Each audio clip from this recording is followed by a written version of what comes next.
ሰላም ጤና ይስጥልን በመላው የአሜሪካ ግዛት ለምትገኙ የኛ ሰው ትውልደ ኢትዮጵያውያን በሙሉ እንደምን አላችሁ እንደምን ቆያችሁ እንዲሁም ከአሜሪካ ውጭ በተለያየ ሀገር ሆናችሁ ይሄን ዜናና መረጃ በመስማት ላይ ለምትገኙ ሁሉ በቅድሚያ ሰላምታችን በእያላችሁበት የዓለም ጥግ ሁሉ ይድረሳችሁ። በዛሬው የዜናና የመረጃ ጊዜ ሁለት ዋና መረጃዎችን ይዘን መጥተናል። መረጃዎቹም ሙሉ በሙሉ ከኢሚግሬሽን ጋር የተያያዙ ናቸው። በቀዳሚነት ወደ እናንተ የምናደርሰው ደግሞ ከአሜሪካ ኤምባሲ የተላለፈ አስቸኳይ መልእክት ነው። ዝርዝሩን ተሰሙታላችሁ። በቀጥታ የአምባሳደሩን መልእክት አካተነዋል። በመቀጠል የምናስደምጣችሁ ደግሞ የዲቪ 2027 ምዝገባ መቼ ይከፈታል? ኢትዮጵያውያን ማሟላት ያለባቸው ጉዳዮች ምን ናቸው? አዲሱ የዲቪ ሎተሪ ህግስ ምንድነው? የሚለውን ዝርዝሩን ተሰሙታላችሁ። አብራችሁን ቆዩ። ወደ ቀዳሚው መረጃ ስናልፍ መቀመጫውን አዲስ አበባ ያደረገው የአሜሪካ ኤምባሲ በአምባሳደሩ በኩል ከኢሚግሬሽን ጋር የተያያዙ መረጃዎችን እንዲህ አስተላልፏል። አብረን ተከታትለን እንመለሳለን። Greetings. My name is Irvin Masinga and I have the honor to serve as the United States Ambassador to the Federal Democratic Republic of Ethiopia. The United States and Ethiopia share a long-standing partnership built on 120 years of mutual respect and cooperation. Today, I'm here to talk about United States visas. As Secretary Rubio has stated, a visa is a privilege, it is not a right. It is a privilege granted for a specific purpose. Failing to adhere to the purpose of travel for which a visa was issued can lead to serious consequences. One of the most important and often misunderstood requirements for any traveler to the United States is compliance with the terms of the United States visa. U.S. Customs and Border Protection, CBP, determines the authorized period of stay for all foreign nationals entering the United States. There is no such thing as an excused overstay. The consequences of remaining in the United States beyond your authorized period of stay could include visa revocation, deportation, and ineligibility for future visas. Additionally, your misuse of our visas also makes it difficult for future Ethiopian travelers to obtain a visa. Just as I've urged my fellow American citizens to adhere to Ethiopian visa laws and to avoid overstaying here, help your fellow Ethiopians and don't overstay your visa in the United States. Also, do not become a public charge in the United States. And what does that mean? President Trump has made clear that all travelers to the United States, immigrants and people going for short stays for business or tourism, must be financially self-sufficient. This protects public benefits for Americans. Please ensure that you have the resources to support all potential expenses incurred during your travel to the United States, including medical expenses, whether you go as a tourist for a short stay or as the family member of a legal permanent resident or a U.S. citizen. The misuse of American public benefits was a factor in the recent decision by the president to pause immigrant visas in 75 countries, including Ethiopia. Our commitment to facilitating legitimate travel remains strong, but compliance is not negotiable. Thank you for your understanding and safe travels. እንግዲህ የተከበራችሁ አድማጭ ተመልካቾቻችን የአምባሳደሩ ንግግር እንደሰማችሁትና እንዳዳመጣችሁት በተለይ ከቪዛ ቆይታ ጋር ተያይዞ ሰፋ ያለ ትንታኔና ማስጠንቀቂያ አዘል መግለጫዎችን ሰጥቷል።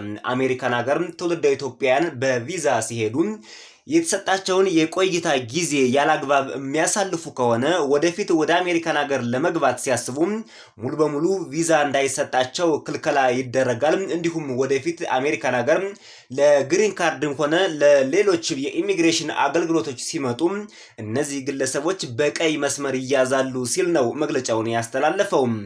ከዚሁ ጋር ተያይዞ አንድ ትልቅ ነገር አምባሳደሩ ተናግሯል። እሱ ምንድነው? ቪዛ መብት ሳይሆን ልዩ እድል ነው ይላል አምባሳደሩ። ለአንድ ግለሰብ አሜሪካ ቪዛ ስትሰጠው እሱ ልዩ እድል ነው እንጂ መብት አይደለም። አሜሪካ በፈለገችው ጊዜና ሰዓት ይሄን ቪዛ መሰረዝ ትችላለች፣ መከልከልና ማገድም ትችላለች ሲል ነው አምባሳደሩ አጽንኦት ሰጥቶ የተናገረው። አምባሳደሩ የውጭ ጉዳይ ሚኒስቴሩን ወይም ደግሞ ዲፓርትመንት ኦፍ ስቴት የሚመራውን የማርኮ ሮቢዮ ንግግርም ጭምር አካቶ ነው የተናገረው። የአምባሳደሩ ንግግር ጠቅለል ሲደረግ አንድ ሰው ሰው ለቪዛ አግኝቶ ወደ አሜሪካን ሀገር ከገባ በኋላ በቪዛው ላይ የተመለከተውን ወይም በቪዛው ላይ የተቀመጠውን የጊዜ ቆይታ በትክክል መጠቀም አለበት። እሱን ጊዜ አሳልፎ አሜሪካን ሀገር ያላግባብ ከተገኘ በሱ ላይ የሚመጣበት ቅጣት ሰፋ ያለ እንደሆነ ነው አምባሳደሩ በዝርዝር ያስቀመጠው። ከዚሁ ከቪዛ ጋር ተያይዞ በተለይ ቪዛ መብት ሳይሆን ልዩ እድል ነው ከሚለው ንግግር አንጻር የፕሬዚዳንት ትራምፕ ፕሬስ ሴክሬታሪ የሆነችው ካሮላይን ሌቪት ደግሞ እንዲህ ብላ ተናግራ ነበር በአንድ ወቅት። እስኪ ንግግሯን እንስማው። እንዲሁም ካሮላይን ሌቪት ከዚህ ጋር ተያይዞ ማለት ነው ፕሬዚዳንት ትራምፕ በዚህ በአሁኑ የስልጣን ዘመናቸው በህገወጥም በህጋዊ መንገድም ቢሆን የሚመጡ ስደተኞችን የመቀነስ ትልቅ ፍላጎት እንዳለው ተናግራለች። ሁለቱንም ነው የምትለው። በህገወጥም በህጋዊ መንገድም ወደ አሜሪካ የሚገቡትን ሁሉም የመቀነስ አዝማሚያና ፍላጎት አለን። ይህ ደግሞ ፍላጎታችን ከፍተኛ ነው ብላለች። የካሮላይን ሌቪት ንግግርን ሰምተነው እንመለስ። The State Department has also heightened their scrutiny and vetting of all visas and have revoked visas, as you know, for those who do not align with our country's national interests. The Secretary of State has the right to do that, and we've taken unprecedented action to do just that. We are also now pausing all asylum adjudications for additional vetting as well. And so additional actions I don't have to read out for you today, but I would just remark that the President has made tremendous progress on this front. And it's why it's so crucial that we not only secure the borders, which the President did in record time. We have 0 illegal aliens entering into the country month after month, but we also are taking a look at those who are already in the interior of our country and removing them if they are here illegally, and also taking a look at these visas. Again, having a visa in the United States is not a right, it is a privilege. And the Secretary of State, if you are deemed contrary to our country's foreign national interests, has the right to revoke that privilege. እንግዲህ ክቡራን አድማጭ ተመልካቾቻችን የፕሬዚዳንት ትራምፕ ፕሬስ ሴክሬታሪ ካሮላይን ሌቪት የተናገረችውን ንግግርም ሰምታችኋል። ፕሬዚዳንት ትራምፕ በህጋዊም በህገወጥ መንገድም ወደ አሜሪካን ሀገር የሚገቡ ዜጎችን የመቀነስ ፍላጎት አለው፣ ቁጥሩን መቀነስ ይፈልጋል ስትል ነው የተናገረችው።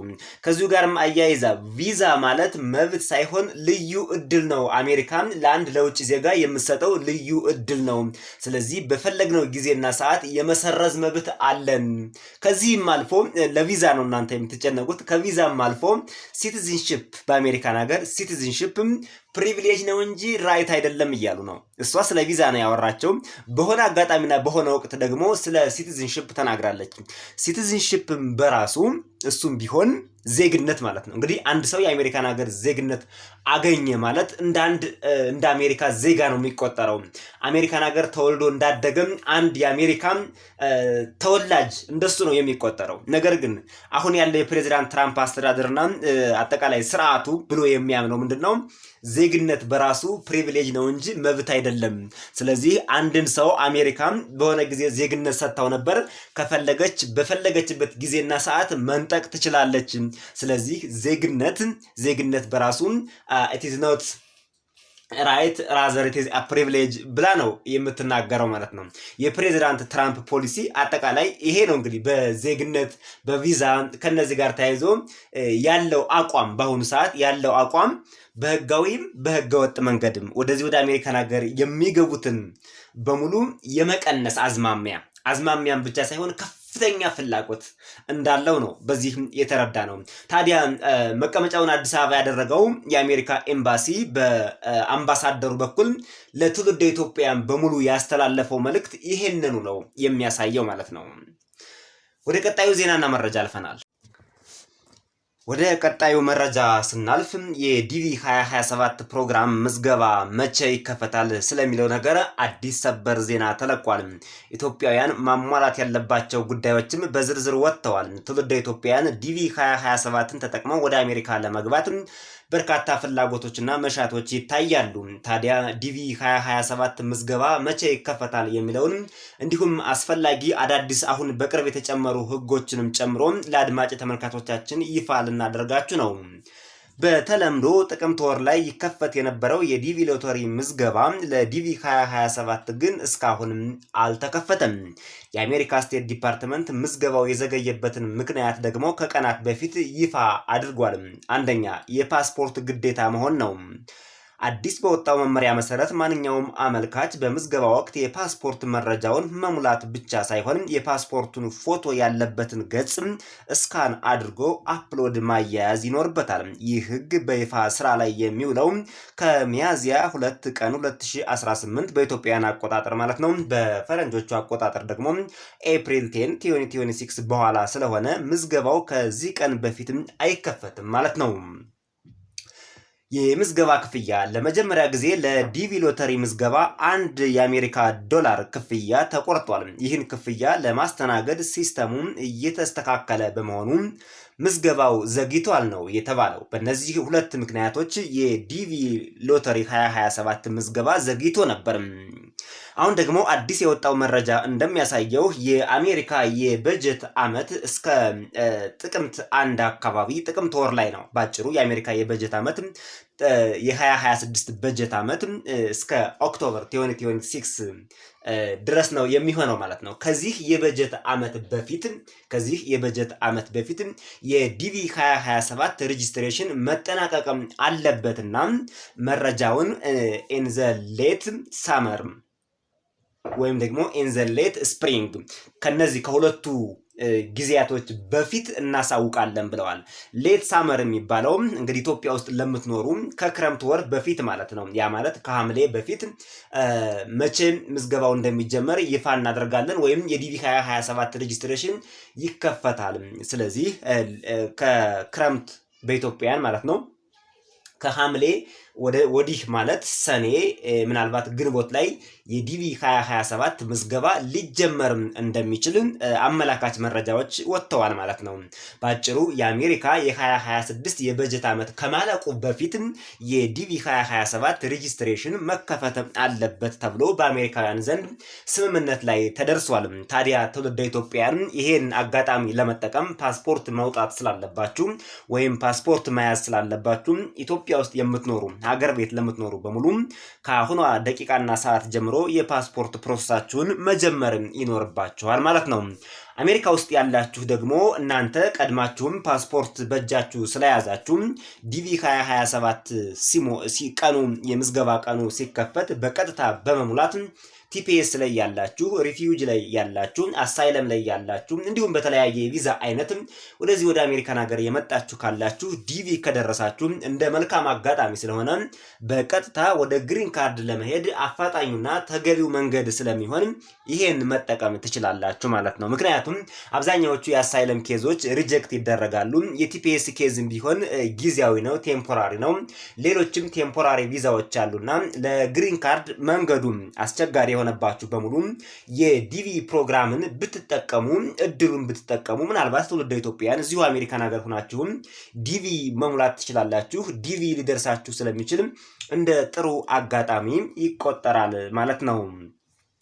ኢትዮጵያ ውስጥ ያላችሁ ደግሞ ፓስፖርታችሁን አዘጋጁ። ሌላው $1 ክፍያ ግዴታ ስለሆነ ይህን ክፍያ ለመክፈል ህጋዊ የሆነ ሌጋል የሆነ በአሜሪካ መንግስት ተቀባይነት ያለው ክሬዲት ካርዶች ያስፈልጓችኋልና እነሱን ቀድማችሁ አሜሪካን ሀገር ከሚኖር ቤተሰብ ወይም ደግሞ ኢትዮጵያ ውስጥ ባንኮችም ጀምረው ከሆነ ይሄን $1 ክፍያ ስርዓት ቀድማችሁ አመቻችታችሁ መጠበቅ ብልህነት ነው ማለት ነው። ዲቪ 2026 ከዚህ በፊት ሞልታችሁ ለደረሳችሁሳ ዲቪ ለደረሳችሁ ለእናንተ ደግሞ በአሁኑ ሰዓት ለ75 ሀገራት የቪዛ እገዳ ስለተጣለ ገና ኤምባሲን ካላለፋችሁ የኢትዮጵያን ኤምባሲ ወይም ደግሞ ሌላ ሀገር ለምሳሌ ሳውዲ አረቢያ ሆናችሁ ሞልታችሁት ከሆነ የሳውዲ አረቢያን ኤምባሲ ፕሮሰስ ገና አላለፋችሁ ከሆነ በእርግጥ ሳውዲ አረቢያ በዚህ የጉዞ ገደብ ውስጥ አልተጣለችም። የጉዞ ገደብ የተጣለባቸው 75ቱ ሀገራት ውስጥ እየኖራችሁ ትውልደ ኢትዮጵያውያን ሁናችሁ ነገር ግን ለአሜሪካ ዲቪ ሞልታችሁ ደርሷችሁ ቪዛ በመጠባበቅ ላይ ለምትገኙ አሁንም በትዕግስት ጠብቁም። የ75 ሀገራት የቪዛ እገዳ ጊዜያዊ ነው፣ በነገራችን ላይ ቴምፖራሪ ሆልድ ነው። እሱ እስኪለቀቅ ድረስ በትዕግስት መጠበቅ ያስፈልጋል ማለት ነው። አሁን ላይ ያለው ሁኔታ ዲቪ 2026 ቀድማችሁ የደረሳችሁ ማለት ነው ለናንተ አሁን የምንሰጣችሁ መረጃ ይሄ ነው። የተለየ አፕዴት መረጃ ሲኖር ለአድማጭ ተመልካቾቻችን የምናደርስ ይሆናል። እንዲሁም አሁን አሜሪካን ሀገር ሆናችሁ ግሪን ካርድ በመጠባበቅ ላይ ለምትገኙ በሙሉ እንግዲህ ከተለያየ አይነት ቪዛ ሄዳችሁ ለግሪን ካርድ የሚያበቁ የቪዛ አይነቶች አሉ። በእነሱ ቪዛ አሜሪካን ሀገር ገብታችሁ ግሪን ካርድ በመጠባበቅ ላይ ለምትገኙ በሙሉ ቪዛ ቡሌቲን የሚቀጥለው የኤፕሪል ወር ማለት ነው ሊለቀቅ ነው። ካሚንግ ሱን የሚል ቴክስት ደርሶናል። የኤፕሪል ቪዛ ቡሌቲን እንደተለቀቀ ለአድማጭ ተመልካቾቻችን የምናደርስ ይሆናል። እስከዛው ድረስ በያላችሁበት ሰናይ ቆይታ ተመኝተናል።